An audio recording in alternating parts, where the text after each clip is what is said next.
Hello বন্ধুরা, welcome back to my channel. তো আজ আমি চলে গেছিলাম দাদাদের পাড়ায় জগদ্ধাত্রী পুজো হয়। দাদা যেহেতু ক্লাবের মেম্বার, আমাকে নিমন্ত্রণ করেছিল। তো আমি এই প্রথমবার মা জগদ্ধাত্রীকে বরণ করলাম, খুব আনন্দ করলাম সবাই মিলে। তো আমার তো খুব ভালো লেগেছে, ভাবলাম তোমাদের সঙ্গে একটু শেয়ার করি, তাই চলে এলাম ভিডিও করতে। তো তোমাদের কেমন লাগলো আমাকে অবশ্যই জানাবে। সম্পূর্ণ ভিডিওটা দেখার জন্য অনুরোধ রইল।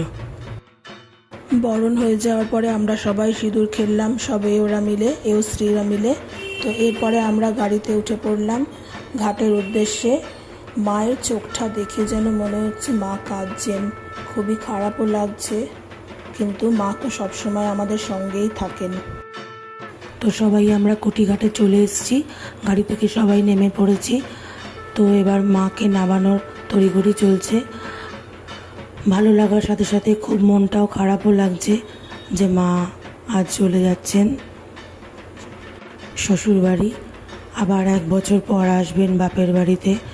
তো আমার কোনো দিন এরকমভাবে দেখা হয়নি, এই প্রথমবার আমি মার বিসর্জন দেখলাম।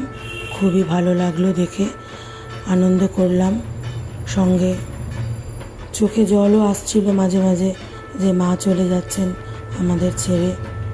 তাও কোথাও যেন মনে হয় মা আমাদের সঙ্গে সবসময়তেই থাকেন। এটা তো বাস একটা নিয়ম রক্ষা, নিয়ম কানুন। মা তো সবসময়তেই তার সন্তানদের সাথেই থাকেন, তাই না?